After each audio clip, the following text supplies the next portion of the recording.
Salam jumpa kembali teman-teman semua. Selamat datang kembali di seri kuliah postkolonialisme. Hari ini kita akan membahas sesuatu yang sering dianggap sebagai kemajuan dan simbol kebebasan global. Nah, apa itu? Kita akan membahas globalisasi. Nah, sebelum kita melangkah lebih jauh dalam perbincangan kita, ada dua pertanyaan besar sebenarnya yang harus kita coba bahas dalam diskusi ini. Yang pertama adalah apakah globalisasi itu sendiri benar-benar membebaskan kita, atau yang kedua, justru globalisasi itu apakah justru merupakan wajah baru dari kolonialisme yang mungkin sudah kita anggap sudah tidak ada lagi sekarang. Nah, teman-teman, nanti di video ini untuk menjawab kedua pertanyaan besar itu tadi, kita akan memulainya dari pertanyaan dasar mengenai apa itu globalisasi dan bagaimana globalisasi itu mempengaruhi dunia. Kemudian kita akan beranjak pada pertanyaan selanjutnya tentang apakah globalisasi itu menciptakan ketimpangan baru antara negara maju dan berkembang atau justru kesetaraan. Kemudian pertanyaan yang ketiga adalah bagaimana kemudian globalisasi itu justru menjadi sumber eksploitasi ekonomi negara-negara bekas jajahan. Jadi globalisasi bukannya malah mengangkat level ekonomi, kesejahteraan masyarakat bekas jajahan, tapi justru malah menjadi cara baru untuk mengeksploitasi negara bekas jajahan. Nah, silahkan siapkan kopi dan tehnya, karena kita akan membahas ini dengan cukup panjang lebar dan memakan waktu, dan semoga teman-teman cukup sabar ya dalam pembahasan ini. Baik, kita mulai dulu dari apa itu globalisasi.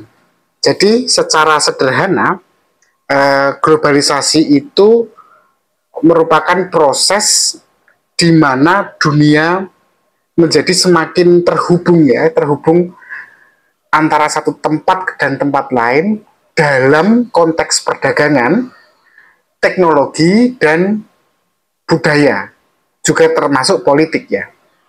Jadi kalau dalam konteks perdagangan jelas ya, barang-barang dari satu negara itu bisa saat ini dengan mudah ditemukan, dimiliki, dibeli dari belahan dunia yang lain dengan cepat. Kalau dalam konteks kebudayaan dan juga teknologi, kita sudah tahu bahwa informasi di satu tempat yang terpencil bisa sampai di tempat perkotaan besar, menjadi pusat peradaban dunia, bahkan bisa mengerti apa yang terjadi di tempat paling terpencil di dunia. Nah, gambaran umumnya seperti itu. Nah, lalu muncul pertanyaan kan, apakah dalam suasana seperti itu globalisasi membawa keuntungan yang merata bagi semua negara?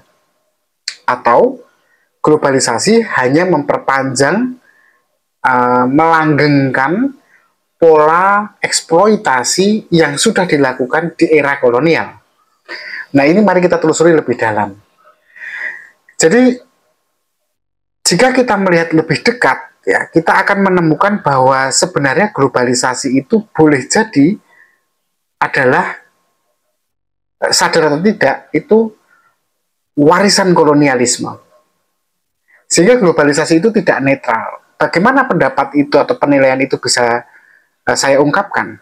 Pertama, kalau kita tinjau dari gayanya globalisasi, yaitu dalamnya adalah perdagangan global, di mana siapa yang untung dan siapa yang rugi itu menjadi penting. Nah, perdagangan bebas itu kan, atau perdagangan global itu kan memberi peluang bagi semua negara untuk berkembang seharusnya, itu idealnya, teorinya begitu. Tetapi dalam prakteknya negara-negara kaya mendominasi perdagangan dunia, sementara negara-negara berkembang akhirnya tetap menjadi pemasok bahan mentah dan pemasok tenaga kerja yang murah.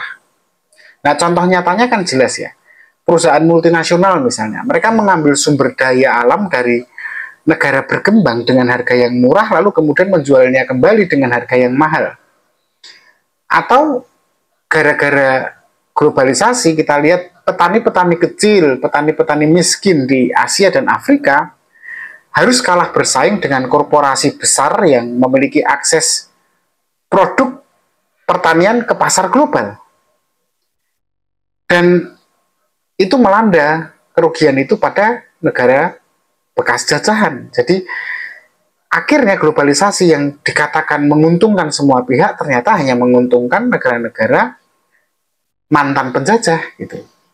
Sedangkan banyak negara bekas jajahan masih bergantung pada ekspor bahan-bahan mentah gitu ya, seperti minyak, kopi dan emas. Meski mereka lah yang memproduksinya sebenarnya. Ini kan mirip seperti era kolonial. Itu dasar penilaian saya bahwa globalisasi itu boleh jadi sebenarnya bentuk lain dari warisan kolonialisme.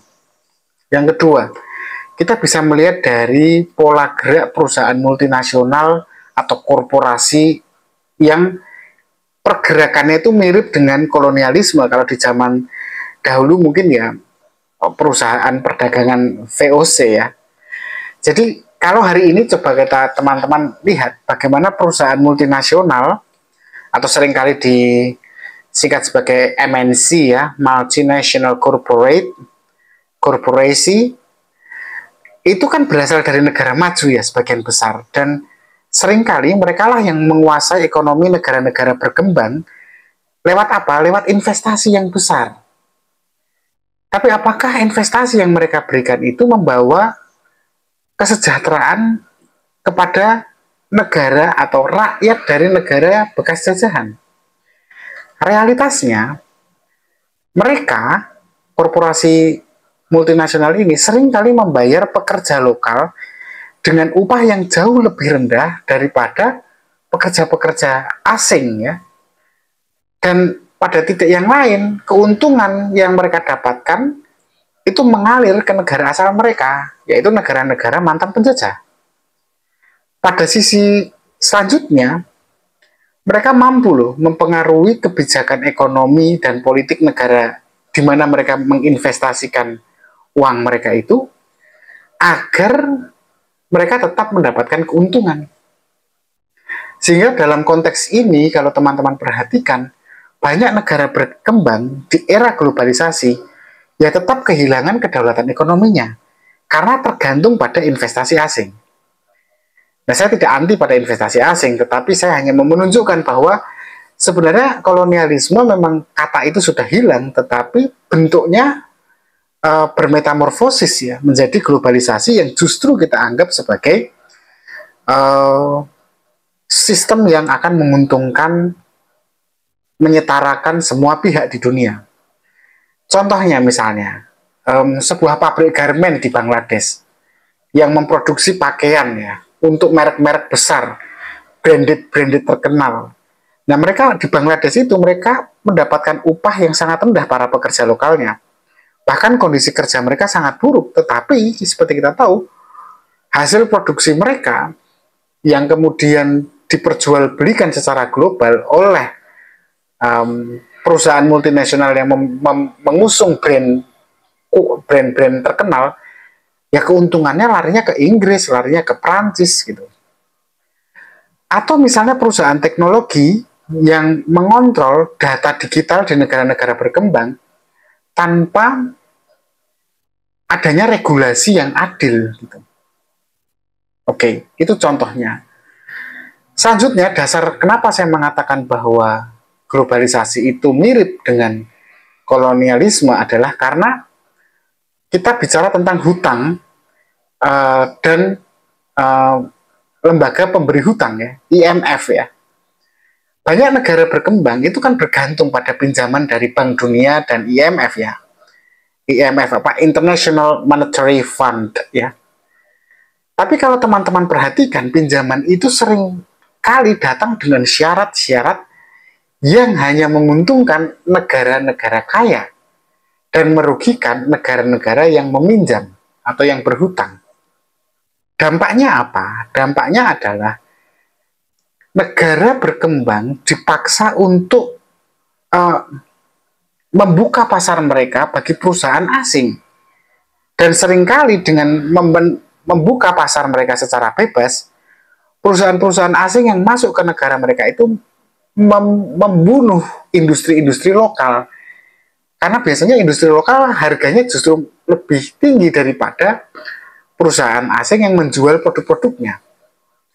Pada titik yang lain, dampak dari kerjasama dengan IMF atau Bank Dunia adalah pemerintah harus memotong subsidi bagi rakyat, subsidi pendidikan, subsidi kesehatan, agar bisa membayar hutang mereka.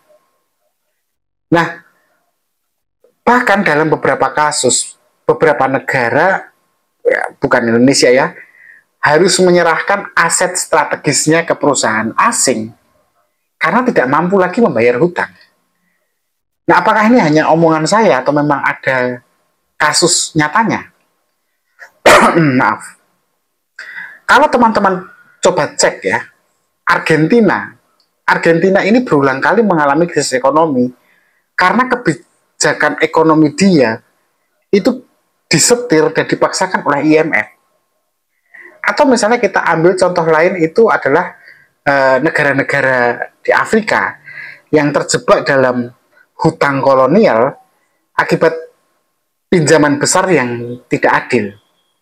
Nah, ini mungkin menjadi jawaban mengapa globalisasi itu justru melanggengkan kesenjangan antara negara maju dan negara berkembang atau negara bekas jajahan. Globalisasi yang memang seringkali digambarkan sebagai sesuatu yang positif, pada faktanya globalisasi itu menciptakan semacam kelas baru gitu. Kelas baru yaitu kelas negara penguasa dan negara yang dikuasai. Memang tidak ada kata penjajah dan dijajah, tetapi kelas baru itu sangat nyata. Kenapa itu bisa terjadi? Pertama, karena adanya kesenjangan teknologi. Negara maju mengontrol teknologi, sementara negara yang bekas jajahan atau berkembang biasanya hanya jadi pengguna teknologi, konsumen teknologi. Kemudian perusahaan besar dari negara kaya gitu misalnya, itu akan menguasai data, menguasai artificial intelligence, dan menguasai platform digital global, sementara negara berkembang atau negara bekas jajahan itu mereka hanya mengikuti atau mengkonsumsi apa yang sedang dikuasai oleh perusahaan-perusahaan besar dari negara-negara kaya. Selain itu, infrastruktur digital juga sangat timpang ya bedanya antara negara kaya dan negara miskin. Nah, itulah ketimpangan pasca globalisasi. Selain itu, kita juga bisa melihat tentang bagaimana kapitalisme digital dan penguasaan data ini itu membuat ketimpangan yang besar antara negara yang kaya dan negara yang berkembang.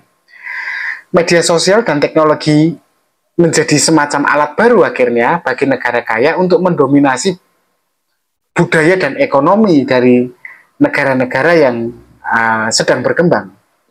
Negara berkembang akhirnya seringkali kehilangan kendali atas data digital mereka sendiri. Contohnya seperti yang sudah saya bahas kemarin, bahwa Facebook dan Google itu menguasai data pribadi miliaran orang dari negara-negara berkembang. Dan perusahaan-perusahaan besar yang mendominasi e-commerce ini kan berasal dari Amerika dan Eropa, itu terkadang mereka bahkan tidak bisa diikat oleh aturan pajak nasional yang adil. Nah, teman-teman, budaya global yang tidak seimbang ini memang cukup mencemaskan ya, karena globalisasi budaya seringkali berarti dalam prakteknya itu adalah dominasi budaya barat pada budaya lokal. Kita bisa merasakannya ketika kita menonton film, ketika kita mendengarkan musik, atau ketika kita mencoba mengikuti gaya hidupnya misalnya. Itu kalau kita perhatikan itu semua sumbernya itu dari dunia barat. Bahkan kalau saya katakan K-pop pun gitu ya, yang berasal dari Asia sebenarnya Korea, itu kiblatnya tetap Amerika. Atau misalnya bahasa Inggris saja sebagai bahasa global, sementara bahasa lokal kan kemudian dianggap tidak atau uh, tidak dikategorikan sebagai bahasa yang layak untuk digunakan dalam acara-acara atau kepentingan-kepentingan akademis, ilmu pengetahuan, sains, dan sebagainya. Jadi kemudian wajar saja ketika banyak anak muda hari ini lebih mengenal superhero Marvel gitu ya, dibandingkan pahlawan tradisional atau pahlawan nasional mereka sendiri gitu ya. Atau misalnya hari-hari ini gitu makanan cepat saji dari barat ataupun dari ya yang ditawarkan korporasi multinasional bisa menggantikan makanan tradisional di banyak negara.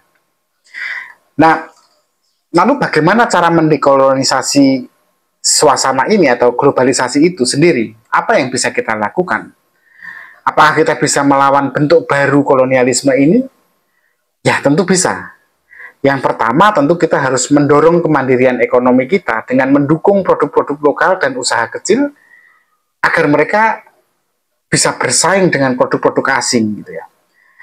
Lalu yang kedua, kita juga bisa mengembangkan industri berbasis inovasi kita sendiri, bukan hanya menjadi pasar bagi produk-produk luar. Nah, untuk itu tentu saja pemerintah perlu mengatur perusahaan multinasional yang ada di negara kita ini atau di negara-negara berkembang, negara-negara bekas jajahan. Dengan kata lain bahwa negara berkembang ini harus membuat kebijakan yang bisa melindungi, memproteksi pekerja dan sumber daya mereka dengan memberikan pajak yang adil pada perusahaan-perusahaan asing atau perusahaan-perusahaan multinasional yang beroperasi di negara-negara berkembang. Lalu yang ketiga, jelas kita perlu ya meningkatkan kesadaran akan kolonialisme digital ini yang membahayakan.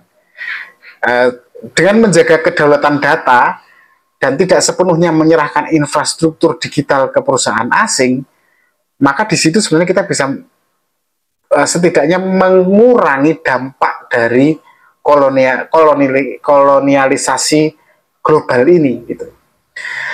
Lalu terakhir jelas budaya lokal ya, dengan mempromosikan seni, bahasa, dan warisan budaya lokal dalam dunia digital, itu sudah cukup untuk menjaga agar sejarah kita itu tetap, atau budaya kita itu tetap terjaga dalam perspektif lokal, bukan hanya sekedar membiarkan narasi kebudayaan global itu menguasai anak-anak muda kita.